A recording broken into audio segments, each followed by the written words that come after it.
Olá, meus amigos. Bom dia. Tudo bem com vocês?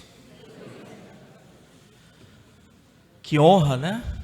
Mais cedo tivemos uma palestra interessante, profunda, reflexiva, meditativa do André, que nos trouxe grandes reflexões.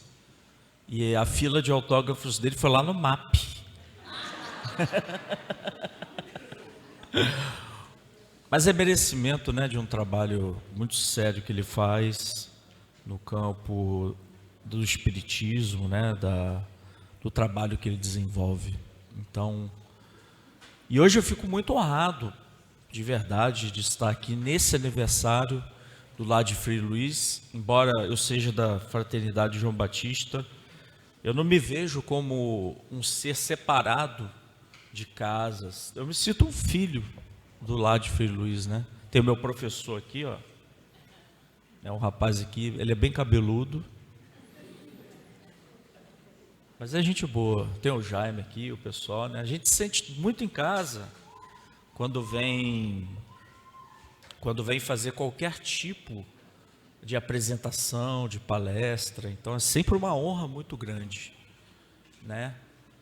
E o meu desejo para o dia de hoje e também para os próximos dias é que o Lar de Frei Luiz continue sendo, como sempre foi, essa instituição de amor, essa minicidade de amor, essa minicidade de caridade, essa minicidade de tantas pessoas que já passaram por aqui e tantas pessoas que foram soerguidas. Jesus nos traz uma frase muito bonita: eu vim para que vocês tenham vida, vida e abundância. E antes de começar a palestra de hoje, eu gostaria de pedir para vocês observarem o Lar de Frei Luiz com abundância. Olha quanta gente vem aqui. Olha quanta gente vem beber dos mananciais espirituais do Lar de Frei Luiz. Olha quantos espíritos, olha que legado para a humanidade que o Lar de Frei Luiz já deixou e pode deixar muito mais. Cabem agora os do presente, os trabalhadores da última hora, continuarem com esse processo. E todos nós sustentamos uma casa espírita, não apenas com o dinheiro, mas pelo nosso pensamento. O pensamento tem a velocidade da luz. Nós conseguimos sustentar um ambiente psíquico, assim como o André colocou aqui, numa sala de materialização. Nós ficamos altamente curiosos, mas assim como o Dr. Paulo já foi chamado a atenção, também já fui, de a gente ficar curioso, né? Querendo saber o que está acontecendo. E os espíritos chamam a nossa atenção. Nosso pensamento é muito importante. A nossa vida é muito importante. As nossas relações humanas são muito importantes. Então eu trago a palestra de hoje muito embasada nos livros que o Hamed nos trouxe. Transtornos Mentais 1, Transtornos Mentais 2, agora o Geração TDAH, com apoio espiritual dele, porque ninguém faz nada sozinho, inclusive livros psicológicos, como o Dr. Paulo diz, ninguém opera sozinho. A gente sempre tem o apoio da espiritualidade naquilo que a gente está fazendo. E hoje eu quero trazer um tema que é profundo na nossa sociedade. Eu me recordo de Humberto de Campos, quando ele escreve na obra A Caminho da Luz: eu não vim escrever para agradar esta obra, eu vim escrever com proveito. Na verdade, nós temos, na verdade é o livro Boa Nova, né? Quando ele fala isso, quando nós estamos aqui no púlpito, nós não estamos aqui com o propósito apenas de agradar, mas para falar com proveito, para que nós possamos trazer a temática, as relações humanas em um mundo caótico, de uma forma branda, serena, porém reflexiva, meditativa. Isso é importante. E eu gostaria de começar com uma frase que consta lá no Livro dos Espíritos, para a gente fazer uma abertura geral. E Kardec pergunta aos espíritos: o que aconteceria se houvesse um relaxamento dos laços de família da humanidade? Olha que pergunta. E os espíritos respondem: a maximização do orgulho e do egoísmo dentro da sociedade, com o afrouxamento das relações humanas, o afrouxamento das relações entre pessoas causaria graves consequências nas nossas vidas. Graves consequências. E eu gostaria, como segundo ponto, trazer um pouco de ciência para esse processo. Dentro das perspectivas da neurociência, que é um campo que eu estudo, quando nós temos conexões sociais, quando nós temos senso de pertencimento, quando nós abraçamos pessoas, nós liberamos um neurotransmissor chamado ocitocina, nos trazendo bem-estar. Quando vocês abraçaram um trigueiro, pedindo autógrafo dele, ambas as pessoas sublimaram, se conectaram, por algum motivo, estiveram juntas. A perspectiva biopsicossocial trazida por Joana de Ângeles, enfatizada pelo Espírito Hamed, nos traz que nós somos seres sociais.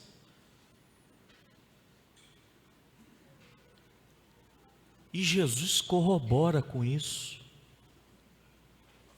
Ele diz: quando 2 ou mais estiverem em meu nome, lá eu estarei. Ele poderia ter dito 1, uma vez que os espíritos estão ao nosso redor, mas ele fala da interação humana. Quanto mais pessoas interagindo a favor do Cristo, mais lá ele estará, mais presente, mais vivo. O Evangelho vai reinar de uma forma mais viva dentro do nosso coração, de uma forma mais sublime. Seremos mais tocados pelo Cristo. É diferente você sublimar sozinho ou sublimar com uma pessoa. Fazer trocas, ter amigos. E um primeiro dado que eu gostaria de trazer aqui para vocês hoje: quem aqui tem entre 18 e 25? Além do Dr. Paulo? Jaime?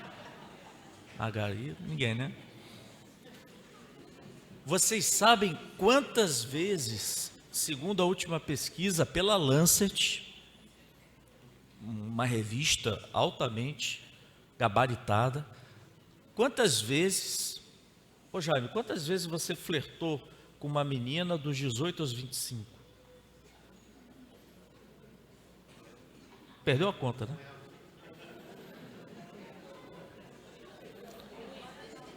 Sabe qual é a média hoje? Uma vez. As pessoas não se paqueram mais, as pessoas não se encontram. Nós conhecemos as pessoas através de uma tela. Uma vez do Jesus, no auge da testosterona, no auge dos hormônios, nós não estamos mais flertando. Isso é sério. Como o André falou, a gente está brincando, mas é sério. Nós não estamos trocando mais. Nós não estamos olhando mais nos olhos como Jesus olhava. Nós não estamos mais chamando pelo nome, como pastores, como ovelhas de um grande pastor. Isso tem consequências catastróficas. Hoje estima-se que 28% da população, 52% da população brasileira sofre com solidão. Solidão. E sendo que desses números, praticamente 25% das pessoas não tem a quem recorrer em um momento de dificuldade. Não tem a quem recorrer. Você imagina, dentro deste mundo de uma natureza bastante hostil, você não ter a quem recorrer. Um amigo. 28% da população brasileira não tem um amigo. É forte.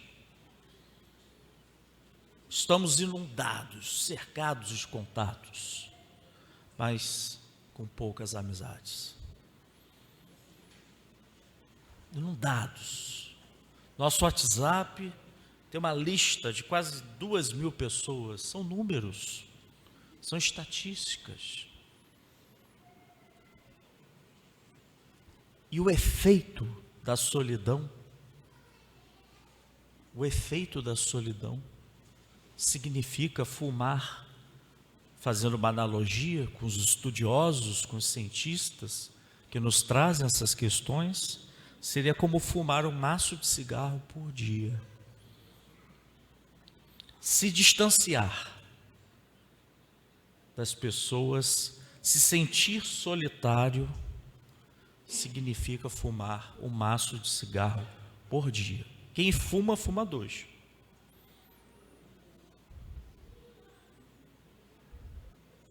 Ou seja, a pergunta de Kardec, a neurociência, as pesquisas estão nos encaminhando uma hipótese. Nós estamos a caminho do adoecimento mental, biopsicossocial e espiritual. Quantos de nós, após o centro espírita, se juntam numa mesa para conversar sobre as nossas vidas? Como está teu filho que é autista? Como está teu filho que tem TDAH? E são coisas tão saborosas, são coisas tão gostosas de viver. As relações humanas muito distantes umas das outras. Eu me lembro, quando eu falo na minha época, a gente começa a ter receio de falar isso, né? A gente começa a pensar que está ficando velho. Na minha época, do Meia, quando eu era do subúrbio do Meia, quem mora do Meia do Bobeia, pega 476, as pessoas jogavam bola na rua. Eu era pereba, sabe o perna de pau? Era eu. Jogava para o ímpar, era o último a ser escolhido. Brigavam comigo, mas eu estava lá. Eu perdia gol, mas eu estava lá. Hoje fariam memes, né? Para que eu chutasse, né? Mas eu participava. Eu estava inserido num processo de pertencimento de um grupo social. Sabe quantas pessoas nos Estados Unidos não fazem nenhum tipo de atividade física? Jovens, até 18 anos, 80%. se assustaram com os números quantitativos de 80% dos jovens não fazerem uma atividade física. Então partiram para uma pesquisa no campo qualitativo. Por quê? E esses jovens desabafaram em suas pesquisas dizendo que não eram bons o suficiente para participarem daqueles esportes. O Burilá. Então, se você não tiver performance, se você não for bom, se você não for craque, se você não tiver um status, você não faz parte do grupo. Há um afrouxamento dessas relações, há um distanciamento grave, gravíssimo. Então nós precisamos meditar profundamente sobre o que é ser bem-sucedido nos dias de hoje. Porque era diferente na época dos cristãos. Você ser comido por um leão significava ser bem-sucedido.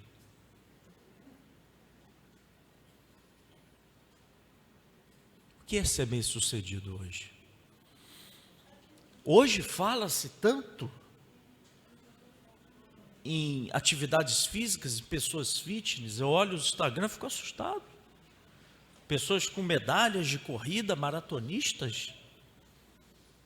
Ué, mas tem alguma coisa errada.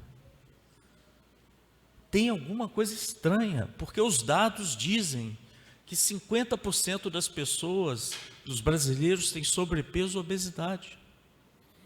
E daqui a 10 anos serão 70%. Tem um contraste. Tem um contraste. Porque eu vejo tantas pessoas nas redes sociais com as suas medalhas de corrida, se a nossa população está indo para outro caminho? Se a sociedade está indo para um caminho de um estilo de vida que compromete o corpo físico, o corpo mental, o corpo espiritual?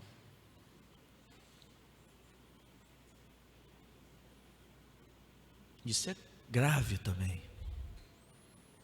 São situações extremamente complicadas.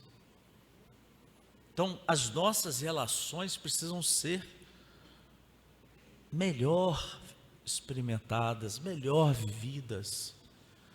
O estoico Sêneca vem nos dizer: não viva com a desconfortável pergunta, como teria sido? Como teria sido? Como teria sido o Dr. Paulo não ter lançado a face oculta da medicina? Como teria sido? Como teria sido eu não me permitir estar no relacionamento afetivo e descobrir que aquela pessoa, apesar das imperfeições, é a pessoa que eu gosto de estar? Como teria sido dentro das relações humanas? Como teria sido eu aproveitar uma oportunidade profissional para sair da zona de conforto?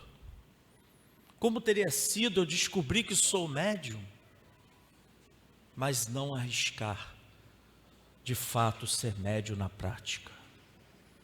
Como teria sido? São perguntas. Ontem eu estava conversando com a irmã Aila, que é uma freira.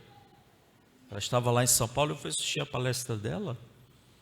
Ela falou que não gosta do termo encarnado e desencarnado. Ela gosta de ossado e desossado. Bem, né? Mas ela acredita em reencarnação, viu? Ela é uma irmã, uma freira, né? A tese dela foi a Carta dos Hebreus de Paulo, uma pessoa fantástica. Dentro de uma casa espírita, uma freira super alegre, né, expansiva. E ela, né, Como teria sido se ela não se permitisse sair desse processo? Como teria sido chegar no mundo espiritual e descobrir que por conta das redes sociais eu deixei de fazer amigos? Recentemente eu fui fazer uma palestra, Paulo conhece, Jaime Ribeiro, fomos eu e Jaime aqui no Recreio fazer uma palestra numa escola, e lá apareceram 4 jovens para se comunicar conosco. E essas jovens bastante emocionadas, tristes, mas emocionadas. E elas disseram que se conheceram na 5ª série. Hoje eu não sei mais como é que está, 5ª, 6ª, 7ª, 8ª. Eu estou perdido. Antigamente era CA. Eu já estou completamente por fora das escadinhas. Mas elas disseram que a partir do ano passado, que foi proibido o uso dos celulares nas escolas, e graças a Deus foi proibido, porque isso aqui tira a atenção. Quem tem TDAH, agrava. Quem não tem, tem sintoma. Entendeu? Então, somos todos TDAH. Mas o relato delas foi o seguinte: quando tiraram o celular, elas passaram a conversar e se descobriram melhores amigas. Uma das amigas apresentou o irmão, e hoje esse irmão é noivo dessa amiga. Meu Deus, elas só tiveram 1 ano de amizade na escola, poderiam ter tido 10 anos. Olha o desperdício. Agora, de 15 em 15 dias, elas se encontram na casa de alguém, em algum lugar, para recuperar o tempo perdido. Como é gostoso ter amigos, como é gostoso poder desfrutar com alguém coitada da Margarida, está ali, né? Tem que me escutar o tempo todo reclamando da vida. Como é bom ter pessoas, que nos escutem nas nossas aflições, nas nossas dificuldades, e também como é bom a gente também ser um agente ativo dentro desse processo. Relações humanas. Não é ser humano, é ser humano. Somos seres sociais. Relações humanas dentro das famílias. Somos espíritas, acreditamos na imortalidade da alma. Sempre quando eu vou atender um paciente na clínica, eu pergunto: tem alguém na sua família que você não gosta? Geralmente é a sogra, ou algum irmão, ou uma relação com o pai ou com a mãe. Então descobri. Porque muitos transtornos mentais, nós trazemos um desequilíbrio consciencial de vidas passadas, culpas que são inconscientes, e quando nós vemos aquela pessoa, que não é a mulher da sua vida, mas é o seu algoz, desperta em você uma culpa, e essa culpa pode gerar processos depressivos, e esses processos depressivos podem ser potencializados por espíritos obsessores, altamente sofisticados. Altamente sofisticados. E talvez nós não estejamos prontos, do centro espírita hoje, para lidar com esses tipos de espíritos. O que eu vou dizer aqui, vocês podem dizer que eu estou doido, que eu estou louco. Mas nós estávamos na casa de Álvaro Moderrai, a casa espírita dele. Ele é um judeu médium, e eu estava lá psicografando, o próximo livro do Ramédio. Mas aconteceu de aparecer um espírito, eu falei: meu Deus, me interessei pelo assunto. Aí deu uma não podia, mas eu parei, E era um espírito era um espírito que tinha 6 mãos em cada braço. Ele trabalhava com algoritmos nas redes sociais, induzindo as pessoas para conteúdos tristes, para que ao vê-los, induzissem as pessoas ao suicídio. Alguém acredita nisso? Alguém acredita? Dr. Paulo fala que os espíritos médicos da Terra, a gente não tem noção do que tem no mundo espiritual de tecnologia. Não é verdade? Não temos ideia. Chega numa sala de cirurgia espiritual, quando há, a possibilidade, nós vemos aqueles aparelhos tecnológicos, o ectoplasma, tubos, canetinhas de laser, objetos. Só que existem pessoas que levam também e utilizam para o mal. Então isso nos torna um problema muito grande. Estar nas redes sociais 4 horas por dia, que é a média das pessoas no nível brasileiro, significa 18 horas da nossa vida. Gera uma dopamina artificial que naturalmente mostra um déficit de dopamina, assim como serotonina, também nos levando para caminhos tristes, os processos depressivos, ansiosos, transtornos de todos os tipos.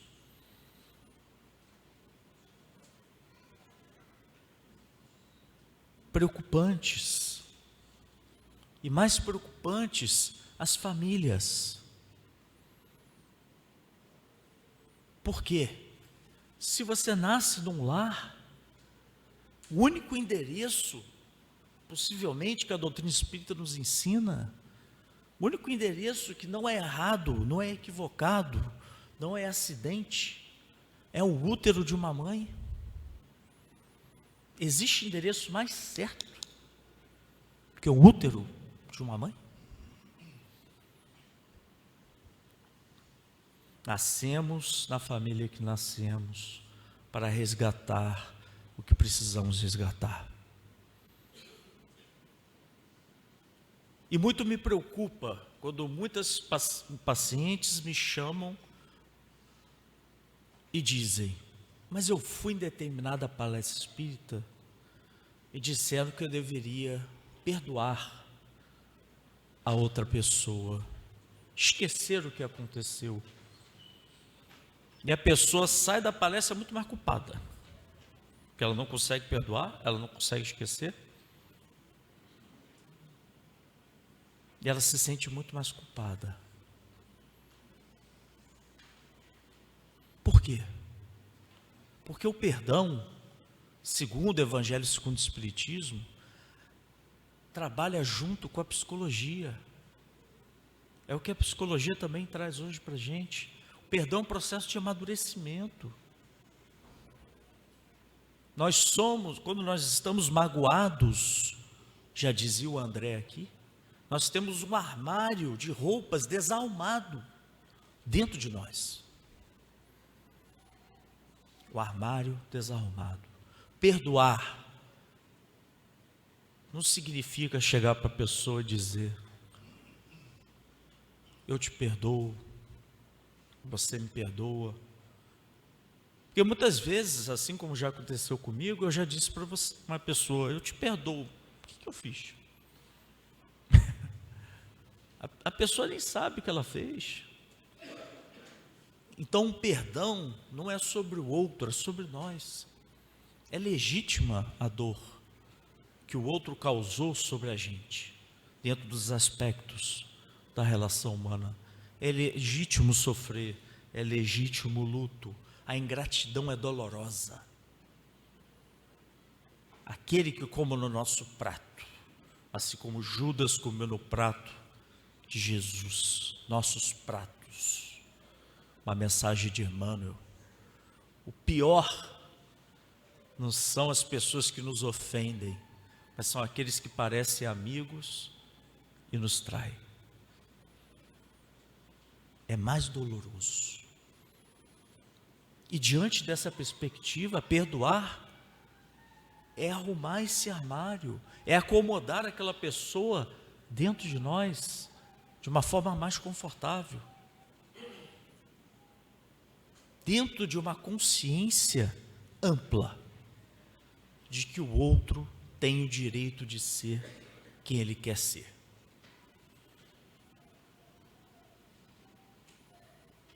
O outro tem o direito de ser quem ele quer ser.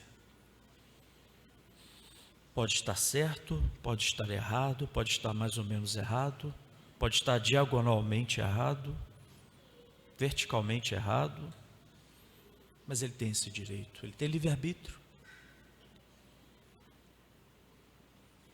A pergunta é: nós temos controle sobre isso?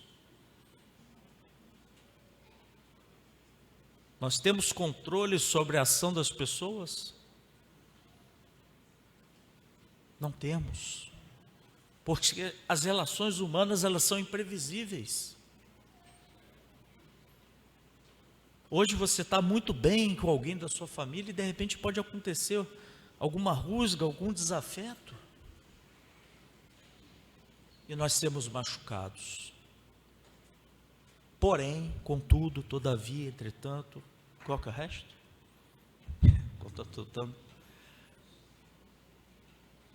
Nós também somos aqueles que machucam. A gente esquece dessa parte ao perdoar. A gente esquece que da mesma forma que nós machucamos, nós também somos machucados. Porque as nossas imperfeições dentro de um relacionamento conjugal de 20 anos vão machucar a gente. Isso não significa que deu errado. Muitas vezes as pessoas chegam perto de mim, dentro do campo da psicologia, e falam: poxa, mas eu tinha 30 anos de casamento e deu errado. Espera aí, por que deu errado? Quantos anos foram bons? 25? Quantos filhos vocês tiveram? 3. Quantos netos? Quanta alegria, quanta felicidade, quanta abundância. Por que olhar para o escasso? Outro dia eu perguntava ao meu amigo, Rossandro Klige, também amigo do nosso irmão: Rossandro, o que eu fazer quando eu erro? Ele respondeu: eu erro. A gente erra. A gente erra. O que eu devo fazer quando eu erro? Assumir o meu erro. Ter humildade de assumir aquilo que fez. Chegar ao outro e dizer: eu errei, desculpa. Porque se o mundo fosse de mais desculpa, nós teríamos menos processos de perdão para serem elaborados. Mas o nosso orgulho não permite pedir desculpas. O nosso orgulho não permite de falar: dei uma mancada. Mas é tão bonito, é tão humano, é tão glorioso quando você se equivoca, assim como o filho pródigo. Ele volta, ele só volta.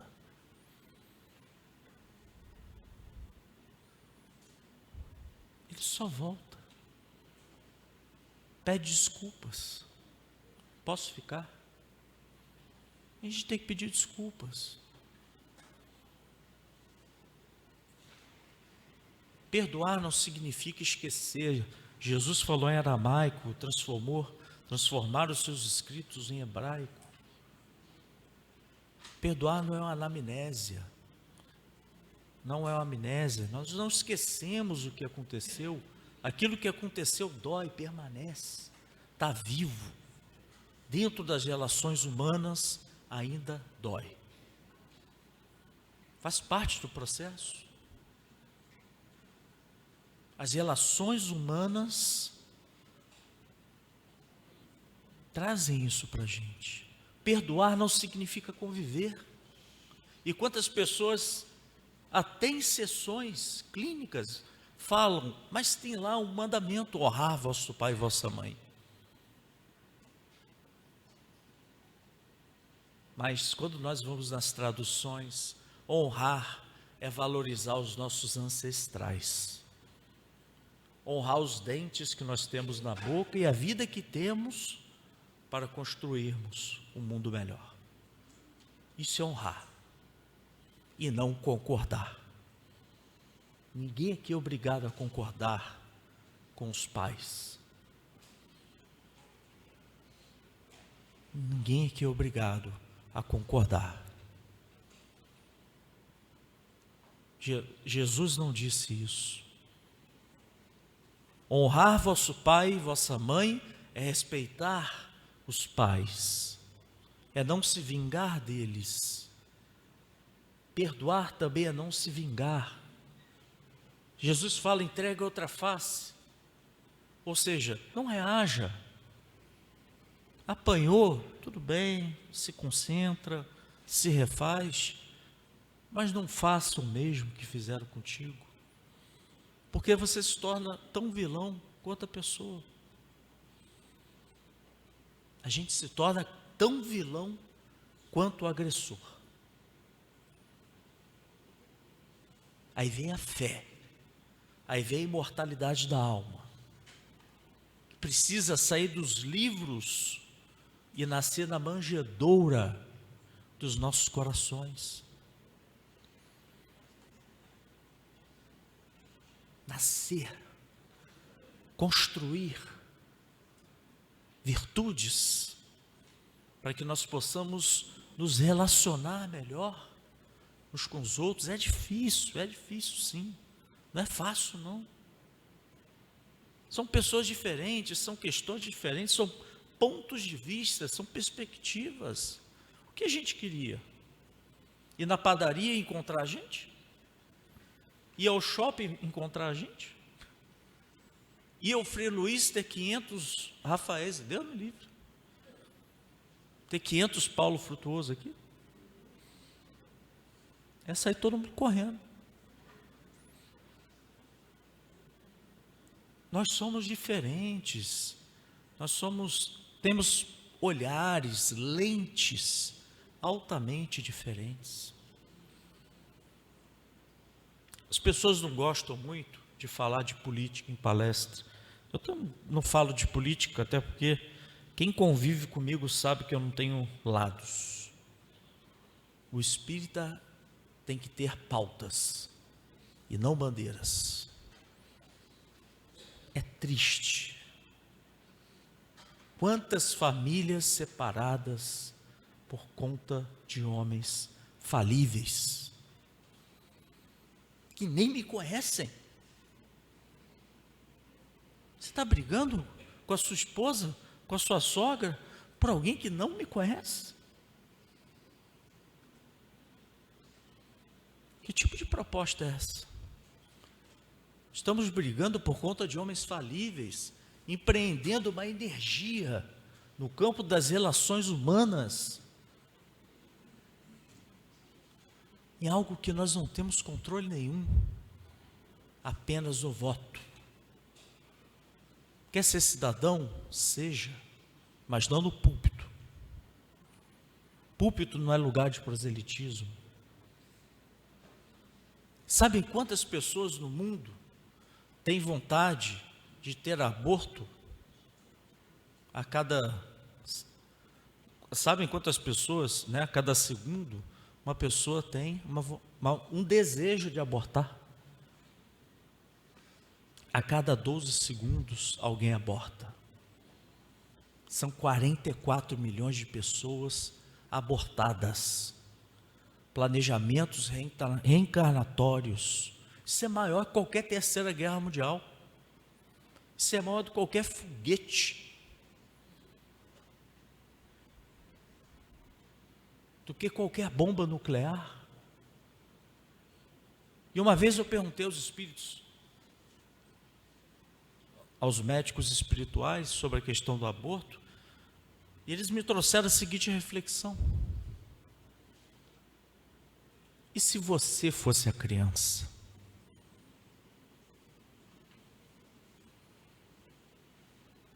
Eu não gostaria de ser assassinado no útero de uma pessoa.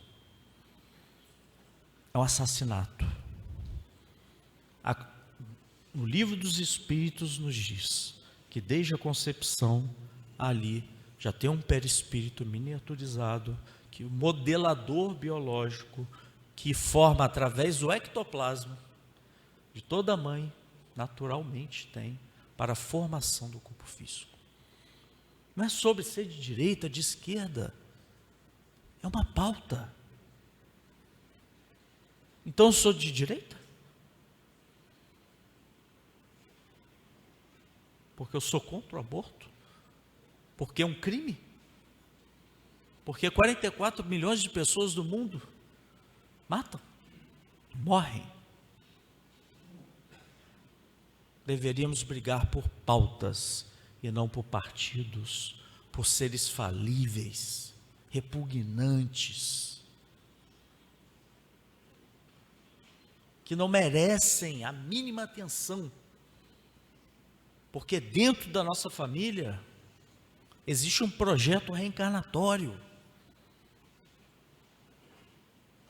Isso vai gerar culpa, isso vai gerar remorso, isso vai gerar transtornos mentais, adoecimento. O que estamos fazendo? A vida é um campo de diálogo. A vida é um campo de discussões para construções, para fazermos pontes e não muros. Relacionamentos humanos, dentro das nossas imperfeições, hoje nós já temos conhecimento que precisam ser construtivos.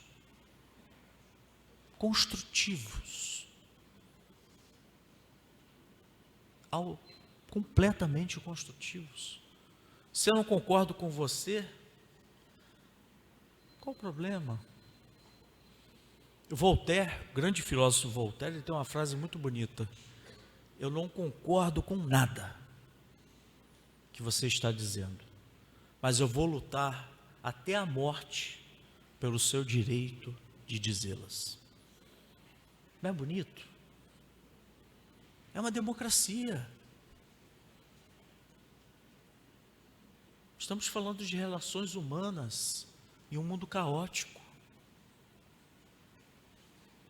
Estamos falando do que nos une tem que ser muito maior do que nos separa. Porque existem programações, existem reajustes, existem perdões que precisam ser elaborados. E o Espírito Hamed vem trazer perdão. Porque a vida não começou aqui, não vai terminar aqui. Outro dia eu perguntei ao espírito do Dr. Bartolomeu Tacchini como é que eles percebem o mundo espiritual. Como o mundo espiritual percebe a vida na Terra. E ele disse para mim: sabe a corrida de Fórmula 1? O mundo espiritual é a corrida. O pit stop é a encarnação. Eu falei, mas só isso? Só isso. O nosso verdadeiro local não é aqui.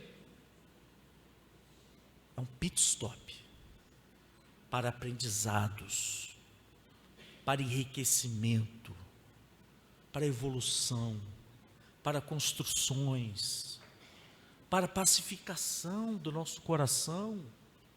Como queremos pacificar pessoas se nós não estamos pacificados? Breves momentos no mundo, breves momentos que nós precisamos empregar a favor de nós mesmos. Porque podemos estar jogando fora oportunidades. E ao chegarmos do lado de lá, como eles relatam, por que eu perdi tempo com isso? Isso não era necessário. Porque o meu foco foi magoar alguém? Porque o meu foco foi destratar pessoas? Porque o meu foco foi a busca pelo poder? Porque o meu foco foi a busca pelo controle? Por quê? Tudo fica aqui. Tudo fica aqui, exceto a nossa consciência, que vai para outro lugar. E nós construímos o céu e o inferno das nossas existências. Agora é o presente. 50% das pessoas estão no futuro, 50% das pessoas estão no passado, pouquíssimos estão no presente. Não tem concorrência.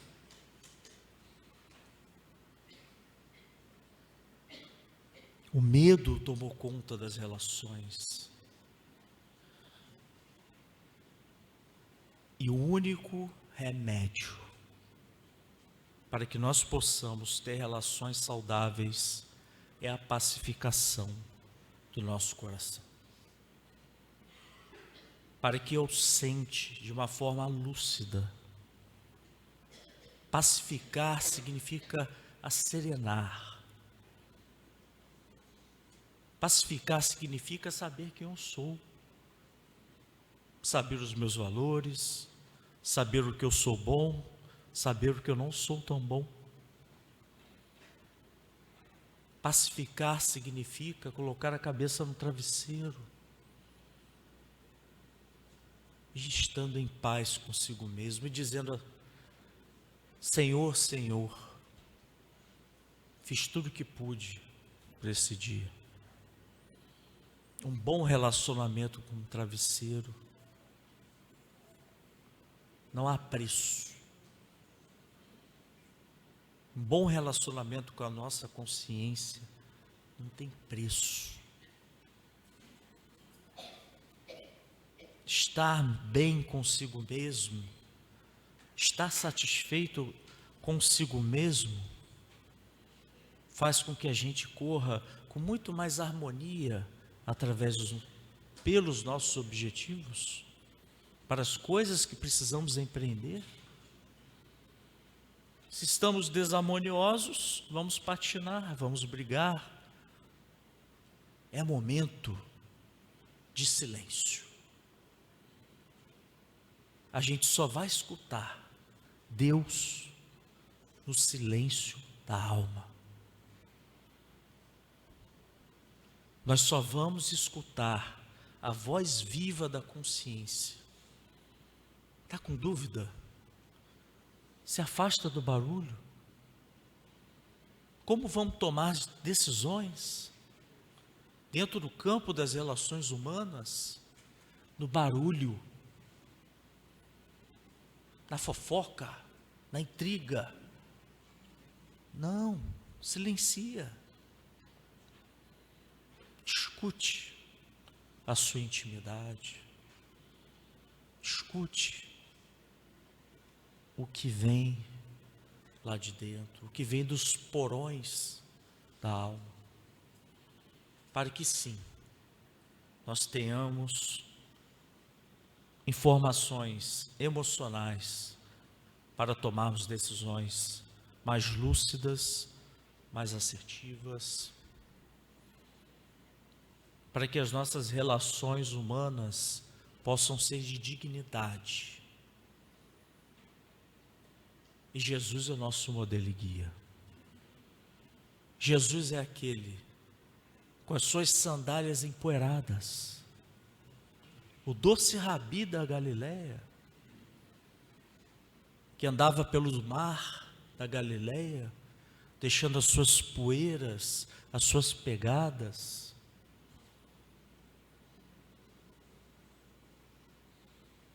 E esse doce rabi da Galileia encontrou o homem rude, o homem raivoso, o homem reativo, e aquele era Pedro. Pedro havia perdido tudo. Pedro saiu para pescar, não voltou com um peixe, mas ele voltou triste, abatido, sem esperança, sem nada. Mas ele recebeu o convite do Cristo. Voltemos ao mar da esperança, voltemos ao mar da vida,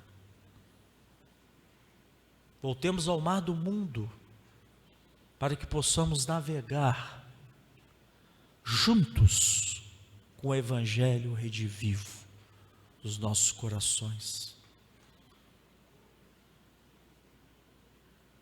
E uma hora, essas construções se tornarão tão divinas,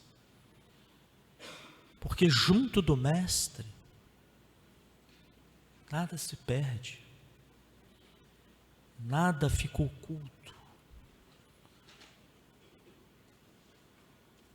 E durante a travessia, Jesus para, olha para Pedro e diz: jogue a rede lá. E Simão Pedro diz: eu já joguei a rede aqui, não deu certo, lá nunca teve peixe. Lá não teve um peixe sequer. Jesus pediu: taque a rede. Simão Pedro confiou desconfiando, como a gente, e tacou a rede. Quando ele taca a rede, é uma fartura de peixes. Digamos que uma fartura espiritual, anunciando que, por mais que seja clichê, ao fazer diferente, nós temos respostas diferentes. Que nós possamos, meus amigos, sair daqui hoje, do aniversário de Frei Luiz, conscientes, cientes, que a vida é um estalar de dedos. Não perca a oportunidade. Jogue a rede. Viva a vida. Não deixe para depois. Não perca a oportunidade de dizer eu te amo antes que a pessoa se vá. Não perca a oportunidade de se despedir das pessoas, que pode ser o único, a última vez. E dói perder alguém. Que não percamos a oportunidade de refazer os laços significativos para a nossa evolução espiritual. Que sejamos humanos, que sejamos diversos, que sejamos mais indulgentes, porque da maneira que medirmos, seremos medidos. Um dia estamos na posição de julgadores, outro dia na posição de julgados. Que nós possamos sair com um peito cheio de esperança, porque é possível sonhar, é possível acreditar, é possível fazer diferente. É possível. Temos os diagnósticos, mas quem cria o prognóstico é a nossa mente. É aquilo que nós irradiamos, é o que a nossa célula vibra. E que essas vibrações possam estar em consonância com as palavras de nosso Mestre Jesus. Parabéns, Lar de Frei Luiz.